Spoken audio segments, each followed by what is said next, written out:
T20 ప్రపంచ cup లో కొలంబో వేదికగా జరిగిన భారత్-పాకిస్తాన్ మ్యాచ్ లో భారత్ ఘన విజయం సాధించింది.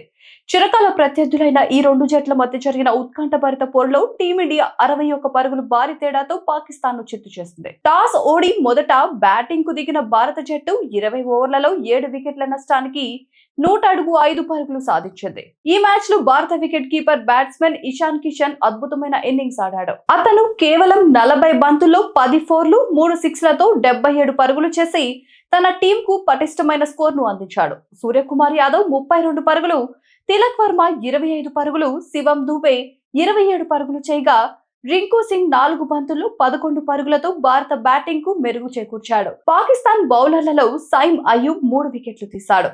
లక్ష్యం ఛేదనకు దిగిన పాకిస్తాన్ బ్యాటింగ్ పూర్తిగా విఫలమైంది. భారత బౌలర్ల అద్భుతమైన బౌలింగ్ తో పాకిస్తాన్ బ్యాటింగ్ లైనప్ ను 15 ఓవర్లలోనే కుప్పకూల్చారు. ఆయా జట్టు 18 ఓవర్లలో కేవలం 114 పరుగులకే ఆలౌట్ అయింది. పాకిస్తాన్ టీంలో ఉస్మాన్ ఖాన్ మాత్రమే 44 పరుగులతో ఓ హాఫ్ సెంచరీకి దగ్గరగా ఆడగలిగాడు. షహీన్ అఫ్రిది 23 పరుగులు చేశాడు.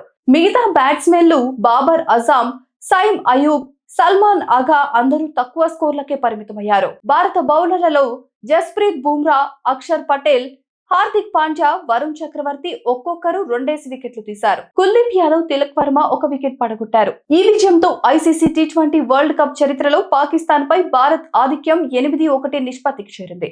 ఈ ఎడిషనల్ వరుసగా 3వ విజయం సాధించిన టీమిండియా సూపర్ 8 రౌండ్ కు ఖాయంగా దూసుకెళ్లింది. ఫిబ్రవరి 18వ తేదీన నెదర్లాండ్స్ తో భారత్ తన చివరి లీగ్ మ్యాచ్ ఆడనుంది. మరోసారి చిరకాల ప్రత్యర్థిపై అద్భుతమైన విజయంతో టీమిండియా తన బలాన్ని నిరూపించుకుంది. ఈ వీడియో మీద మీ అభిప్రాయాన్ని కామెంట్ చేయండి. ప్లీజ్ సబ్స్క్రైబ్ టు వేదిక టీవీ.